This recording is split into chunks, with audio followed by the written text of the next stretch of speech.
Hello everyone and welcome back to another video on the channel, and I am so mad that it took me this long to get this video out for you guys because I have been looking forward to this movie for quite some time. I work in a movie theater, if you guys do not know, and I saw this trailer for this movie while I was fixing one of the seats in the auditorium. And so I was like trying to fix a seat, and this trailer was going on for this movie, and it looked really trippy and weird and very good. And so I've been looking forward to this, and it's finally out. It's here. I finally saw it.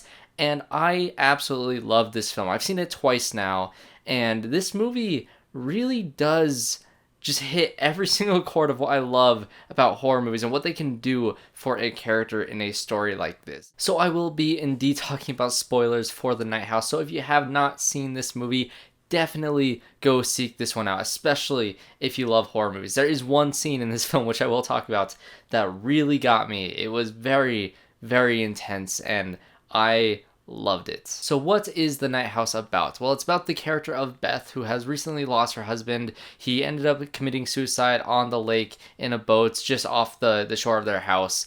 And she is being haunted by her grief, or by the spirit of something that is, attached to her in some way, or attached to her and her late husband in some way or fashion. And you unravel this mystery of who he was, essentially, why he ended up doing the things he was doing, and what could have possibly led to all these tragic events. And the main thing I want to praise about this movie is Rebecca Hall as this character. She is a phenomenal actress. I love Rebecca Hall in pretty much everything she's done, even the movies that are more subpar, or even in the smaller roles where she doesn't have too much to do in them. She always gives it her best, and this is honestly one of my favorite performances I've ever seen from her. She has such a light-hearted but also, darkly humorous performance in this movie as this character, because, she's dealing with such heavy source material. She's dealing with so many deep themes of death and of depression and all these different ideas that are very difficult for really anybody to express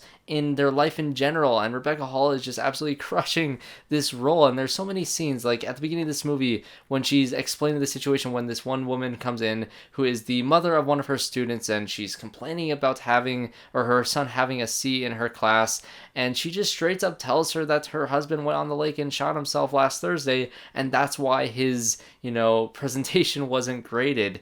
And that mic drop in that scene was just crickets. And then she keeps on going, and her performance is so just engaging throughout this entire movie. And I think that is what makes this movie work in spades, because with anybody else it wouldn't have worked as well as it did. And with the director that wasn't as laser focused and letting Rebecca Hall go really crazy. He talks about in some interviews about how they kind of winged it in a lot of the scenes, because it's hard to portray this sort of character. So to let loose and to be able to do things that you wouldn't necessarily normally do, because her character reacts to these situations in ways that you would not really expect. So you're constantly on your toes watching her performance. And one of my favorite scenes in the entire movie was when she went to the bar with some of her teacher friends, and she's telling them about, the situation of what happened. And, the other teachers are kind of prying her at what she thinks is happening, what the suicide note says, all these different things. And her real true friend who is in this movie is trying to keep things tame in some way, but no, Rebecca Hall is giving it all away. She is just telling everything about this. She pulls out the suicide note at this little bar and reads it off, and just her performance in this, again, is not what you would expect. And this is where the story really becomes engaging, because she pulls out the suicide note and she reads it off and essentially says something like, "You were right. There is nothing is after you. You are safe now." And she says in this moment that it doesn't mean anything, or she doesn't know what it means, and that's the worst part about the suicide note. But when she goes home with her friend and she explains that she lied, that this note actually does mean something, she knows exactly what it means, and she tells this really dark story about how when she was younger she got in a car accident and she died for 4 minutes, and she was able to be resuscitated, and she came back from the dead, and people would ask her what happened in those 4 minutes, what she saw, and she saw nothing. She saw absolutely nothing. There was no light at the end of the tunnel. There was just tunnel. And that is just very dark for a character to realize or to believe. But she would always tell everybody else that, oh, she just didn't remember. So she played it off for so many years when she had this impending doom of her life essentially, not leading to anything great or grand, and her belief system absolutely crumbling, and her, relying on her husband to take all this weight for her, and telling him this story about, her own experiences with all these things, and that skepticism that he had, because he truly didn't believe that that was the case. And to read that note, to read, "You were right, there's nothing after you," and all these different meanings behind this note was tragic. And now that she's experiencing all these different things around her house, that seems like there's a ghost haunting her, even that is starting to be questioned, because she's lived so much of her life thinking that there's nothing afterwards, and now all of a sudden she doesn't know what to believe. And so this is such a great story to take a character's beliefs that have been so excused in their dark past of all these different things that happened to her, and really flipping it on its head, because now she has no idea what she is in for. She's dealing with something that she never knew could have been possible, and she's thinking maybe it could be her husband, maybe it's something, a sign that is greater than what it is, and what it ends up being is extremely dark and just haunting. Throughout the mystery of this movie, she's also trying to figure out what her husband was up to, because she starts seeing these things, whether it's on her phone or, having these dreams or things that are just not lining up. She sees a picture on his phone of this, this woman in a library, and she thinks that her husband was up to something behind her back, that he had some sort of secret life, that he was having an affair of some sort. And so she begins investigating all this stuff, and she finds these many pictures of different women that all look slightly like her in just his phone and on his computer and all these different things. And she goes to investigate this woman that was in that first photo that she found in this library, and then you get a lot more reveals of her husband's character. You find out that he was having some sort of affair of some sort. Her neighbors saw him with some other woman. She is talking to this one woman who said that, they were flirtatious, they had an opportunity to go into that direction where they would, where he would actually cheat on Rebecca Hall's character with this other character, but that didn't happen because there was some sort of violent instinct behind, her husband's character, and this dark side of him that he couldn't hold back any longer is what he said. And this is where things became very, very cryptic, because I'm not sure what is real and what isn't in this movie. This is where it kind of branches off into the two different interpretations you can take of this movie. You can take this movie in terms of the everything you see here is absolute fact, everything you see here is exactly how it is, or you're following an unreliable narrator who doesn't know what reality is, and this is all skewed from her different, mental illnesses, and from her depression, and from her grief of the situation. And that is the line that I tend to be more on. I think that there are a lot of things that are in this movie that feel like it doesn't resolve in a way that makes me think that it's real, that it's a matter of fact. These dream sequences with this entity is very cryptic. They're very, haunting. They're very creepy. That moment where she's talking to her friend after that bar scene, she's dozing off, she's starting to fall asleep. And this is the one scene I was talking about that really got to me, because you're just staring at her performance as she's slowly drifting away into sleep. And all of a sudden this loud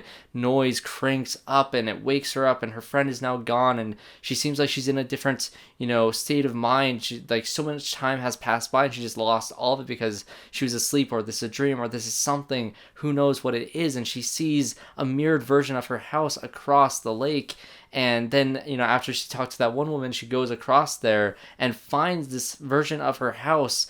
And, she sees these visions of all these other women that are in there, and him being violent to all these women. And eventually, when she does walk across the lake and sees like the prototype of that house as it's being built, she finds bodies of all these women in the floorboards of that, unfinished house. And so I'm not sure if any of that was actually real. I think that was all just her mind wanting to find a reason to accept what's going on with her situation. I think that was her grasping at straws to give some answer to the unanswered questions in this movie, because that storyline of all those bodies under the floorboards, that was never resolved in a way that makes me think that it actually happened. She doesn't call the police about it. She calls her friend and says that she's not even sure what she saw was real. And so that kind of plants the seed that in your head of whether or not any of this is real or not, because I really do think that the entire situation of this entity is the physical manifestation of her depression. When she died all those years ago, what she saw, that nothing that she saw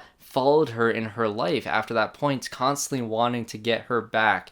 That is the explanation behind what this entity is, and it eventually, grasps onto her husband to get to her, and he's tempted so many times to kill her instead of, the entity trying to get to her itself, because she found somebody that she could, rely on to help get her out of this terrible mental state. And so the explanation is that he went on to find these women to trick this entity into killing these other women, to thinking that it is, her character, so it would stop trying to find her, and it would start, thinking that he actually, that this nothingness, this entity finally got who he wanted this entire time, who, this person that's got away from this entity, essentially. And I think on one hand, now that I'm starting to talk about it, that does make sense if this entire situation was real, because, when you have a near-death experience like this and something follows you back from that near-death experience, that is such an interesting story. That's such a cool idea that I wish I thought of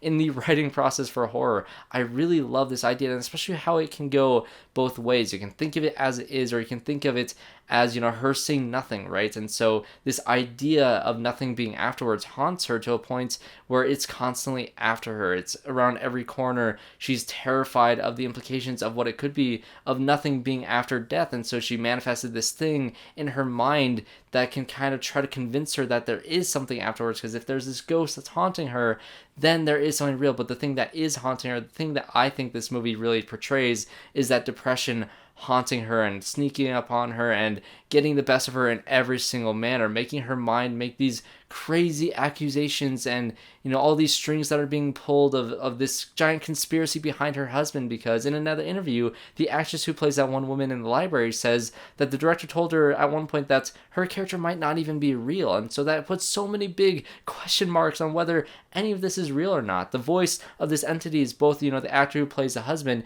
and also Rebecca Hall has a voice inside of this entity's voice. So it's her speaking to herself, her mind poisoning her thoughts. And I think that this portrayal of depression is something that I do connect with in some ways. Although, everybody has their own spectrum of depression that they go through, it is something that can be connected to. And I think that this movie does it very well. And I think the ending is so climactic because I love the friend characters, her friend from school and her neighbor. They were such great, side characters. They didn't have much of an arc themselves, but they served Rebecca Hall's character to a great degree because, especially her friend from school, she was always there for her. She was always rooting for her. And when she got that message and she ran to the house and saw Rebecca Hall's character sitting on the boat with the gun, that panic, that made you care for the situation so much more because she cared, because that there was people outside of her own perspective that cared so much about her that they would,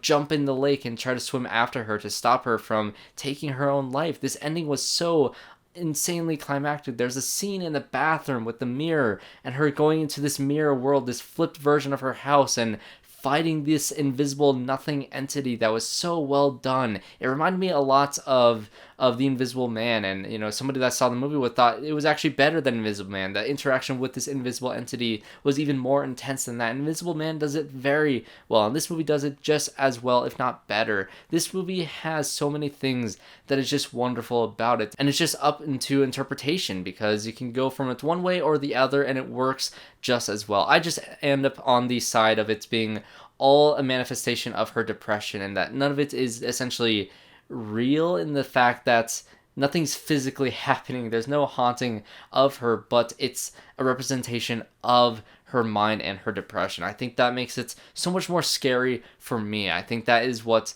is terrifying about this movie. Either way you see it, it will scare you no matter what. This movie is brilliant. I love what this director did. I believe he directed The Ritual, which I thought was pretty good. He directed part of VHS, which I do like those little shorts, skits inside of that movie, and he will be directing the Hellraiser reboot. So I'm now looking forward to that because I think this director does a great job at crafting performances for horror and crafting the atmosphere for horror as well. So that is my review for The Night House, my analysis, my interpretation of this movie. What do you guys think of this film? Comment down below. What are your favorite scenes? What do you think is going on? Do you think it's real, or do you think it's all a manifestation in her mind?